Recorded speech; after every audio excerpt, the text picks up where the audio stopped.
चले नहीं भैया हम नहीं भाई, यहाँ हम खड़ा बने। अच्छा सुनिए, अभी स्केल जब चेंज करेंगे तब गाएंगे ये। अच्छा ठीक है ना? तो एक बार आप डॉक्टर साहब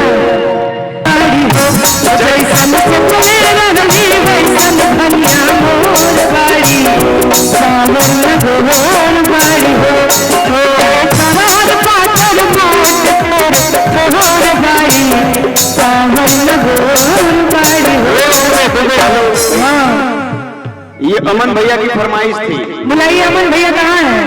अमन भैया देखिए फील्ड में घूम रहे हैं, कैमरा उधर चश्मा लगाए घूम रहे हैं भैया। हम मिजाज दे रहे हैं। हाँ लकी भैया जी बोलिए। ए लकी भैया, आप फोटो उधर खिंचवाइएगा लेकिन हमको भी देखते रहिएगा। सारा बात कही आप ऐसे कर रहा हूँ कि जैसन सोचले रहनी वैसन भैया।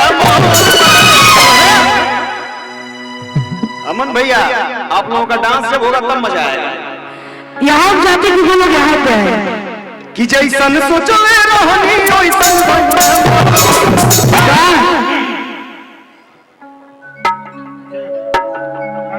कि जैसन सोचले रहनी वैसन भैया।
भैया की तरफ से तुम्हें गाना चाहिए ना, तभी हम मंच से जाएंगे नीचे। हाँ ये तो सही। लक्की भैया की तरफ से तो आना चाहिए भाई। आप हमको बुलाए हैं गोरखपुर से, हम आए बलिया, आपकी तरफ से तो आना चाहिए। बड़ा वाला ले लो है ना, वो जो बहन रहा तुम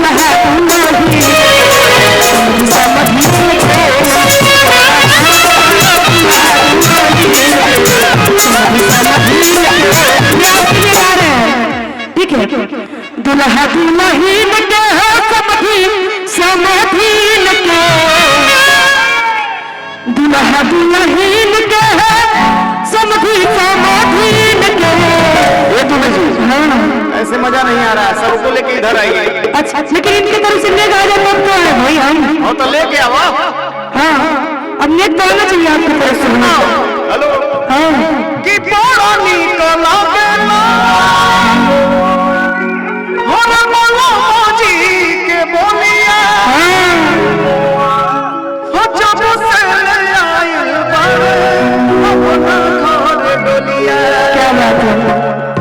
लेकिन भाई आप ही लोग हैं, आप लोग को जाना नहीं है। भाभी जी प्रीति जी के लिए एक लाइन है। अच्छा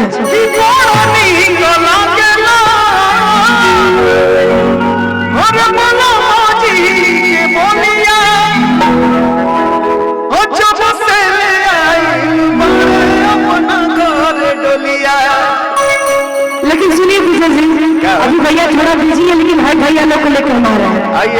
आइए दोनों लोग आइए। अभी चलो कुछ देर बाद आप चलेगा। ठीक ठीक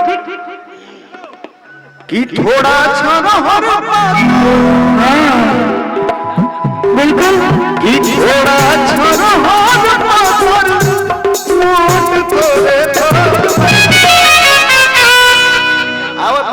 अंकित भैया के भैया बुला रहे, अमन भैया बुला रहे अंकित भैया को। अंकित भैया महाराज अभी हमरा बुझाइबे ना कोई कि बनिया बनी हो। अच्छा भैया लक्की भैया के जो भाई लोग थोड़ा नाम हमको बता दीजिए। जिला हो ये लेके भैया कि सब जिला खाली जिला